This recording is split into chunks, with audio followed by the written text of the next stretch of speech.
All right. How's it going, everybody? Welcome to Quick Chat, the casual gaming vodcast. My name is Tyler, aka Akin. I got with me my two co-hosts. You guys want to introduce yourselves? What's up, guys? My name is Austin. I'm glad you're here, actually.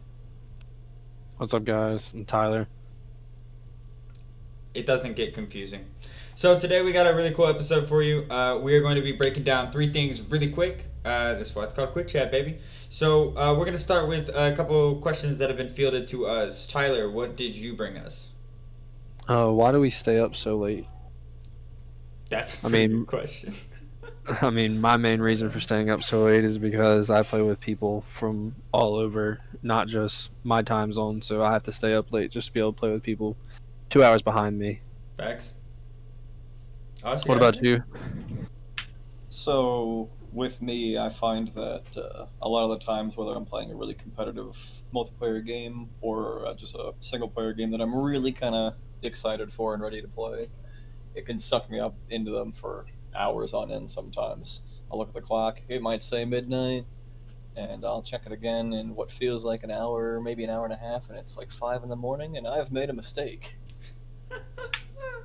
Or at least that's what I would say if I worked a morning shift. Thankfully, I work a night shift, so that's another reason, but that's neither here nor there ultimately. So for me, I work a lot, man. I put in at least 40 at my job weekly, and then we have a bunch of other stuff that we're trying to do on the side. I try to stream, and it kind of just that's how it's got to be if I want to get all the things done that I want to. I go to bed around like 1 or 2, and I wake up at like 5:45 every morning. So that's why for me. I got the next question, if you guys don't mind. Yeah, go ahead. Cool. So this was fielded from a good friend of mine and my roommate. It comes from Calix Alex on Instagram. And she says, "How do older players feel about playing with younger players?" So I want to start by letting everybody know that the ESA, which is the Entertainment Software Association, says that the average gamer is 35 years old. We all getting up there, man. I'm 26. So I think you're going to hear some varying opinions here. For me, I miss the days when kids had like a modicum of respect. I'm not going to lie. Yeah, I know, like Call of Duty, all that. You're always gonna have kids that are like that. But when I was growing up and playing Counter Strike Source, I was always very quiet. I tried not to overstep my bounds. I just realized that those people are older than me, and I should probably just shut up. What about you guys? Yeah, for me it was just kind of I'm gonna say comms and not anything else, because I just don't want to talk a lot, because I'm gonna get yelled at. Yep, 100%. That?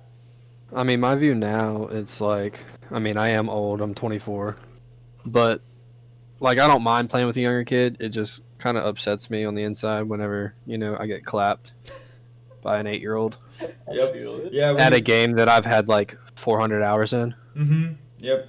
Or you have Which, like 10 years of playing a game, but this kid with 3 just comes through and cracks. Like just Yeah, Yeah, if I mean, you check it's- the profile, it's got like it's easier for somebody with a younger brain to be able to pick up a mechanic faster than us. Yeah. It's Also, like you and I have talked about it. Like with Baby Bro with Cole, he had the time to just sit there and always play it. So always play the game, just like 8 hours a day. And I'm like, bro, I'm lucky if I get 1 hour a day.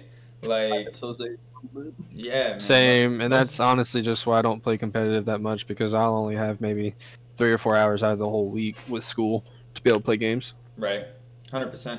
So I think that the I couldn't actually find anything really good with people talking about this that weren't like being toxic or really half the people had Tyler's point of view.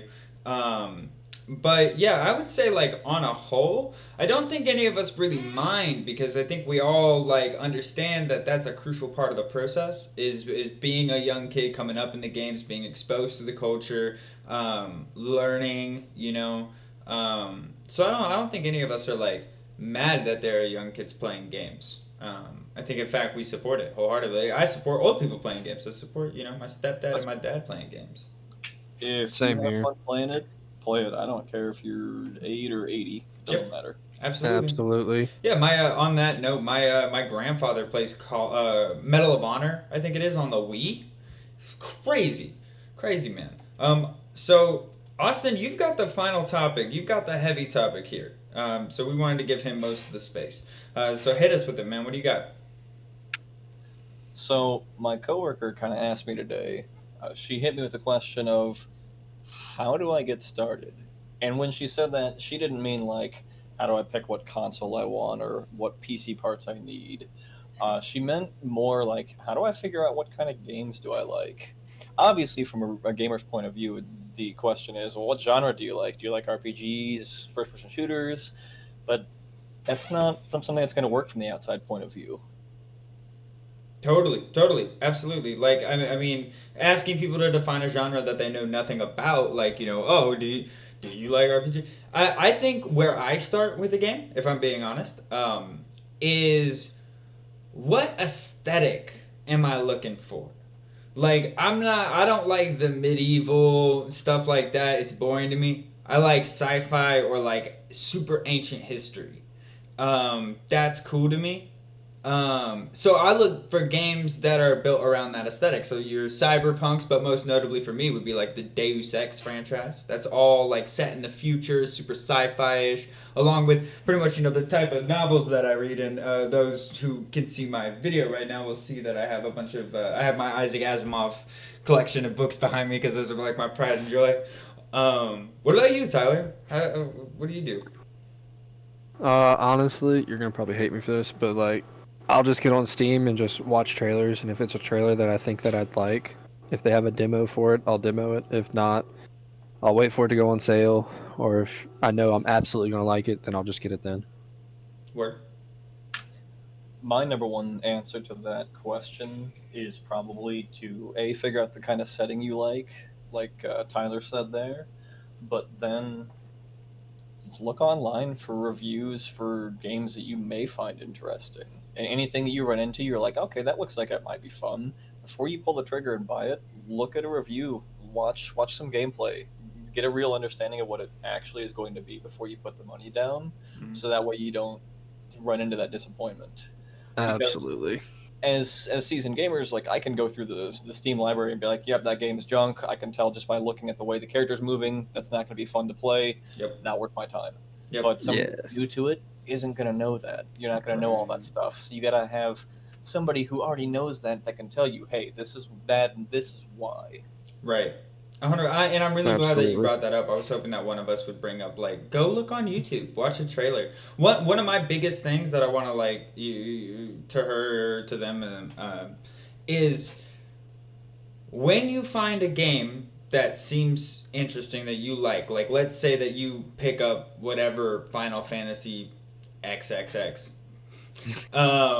When you pick that up and you're like, I enjoy this game, like this is kind of cool, even if you're not 1,000% sold on it, start going through the relateds. Start going through games that are related to that. Like, oh, people who played this game play this game. They play a lot of this game. They really like this, that, and the third. That'll really start to branch out, and then you'll start to, as you explore further and further, meet different genres halfway. So maybe you started at a single player RPG and you wound up on an MMO RPG. So you started playing online with a whole bunch of people. Or maybe you started, playing a, flight simulator game. And then you like moved into a building simulator game or a truck simulator, something along those lines. What do you guys think? I'm glad you brought those games up because I was actually going to say the biggest thing with that too is that you should never limit yourself because there is a game of literally every kind out there. Yep. If you can think of something, somebody's probably made a game about it. So there is something for everybody out there. 100% agree with what both of y'all said. I mean, again, the main thing is just find something that you think that you'd like, and just before you pull the trigger, watch videos, watch gameplay. Can't stress that enough.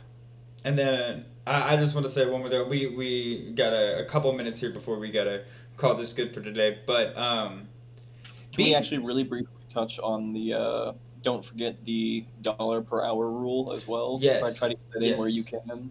Try to get at least 1 hour of entertainment, even if it's not necessarily gameplay, just entertainment out of the games you're buying per dollar. Yep, that's the golden rule, man. $1 per hour. You spend $60, you were looking for 60 hours out of the game. But I would say one super big thing when you're trying to like get into gaming and like see what games you like and all that is be fearless. Don't be afraid and be like, oh, somebody's gonna make fun of me for that, because nobody in your community will. Nobody who's playing that game will. So you got a couple thousand other people that are right there chilling with you. At minimum. Yeah, I mean, bro, I've got competitive games, and then guess what? I've got Farming Simulator. Yeah, And that's it's why I not brought just up the one of them. I own simulators. both of them, 17 and 19. I'm not scared. I ain't scared. Don't you have like a My library looks absurd. I've got a solid 220 hours in Farming Simulator 19, and I am not scared. Oh my god. So that's the thing. You like what you like, man. Yeah, you like what you like, Exactly. and don't be afraid of it. So let's wrap this up. Why do we stay up so late? Because that's the way it is, man. Time zones. Some of us are working full-time jobs. Some of us are also trying to do other things with gaming.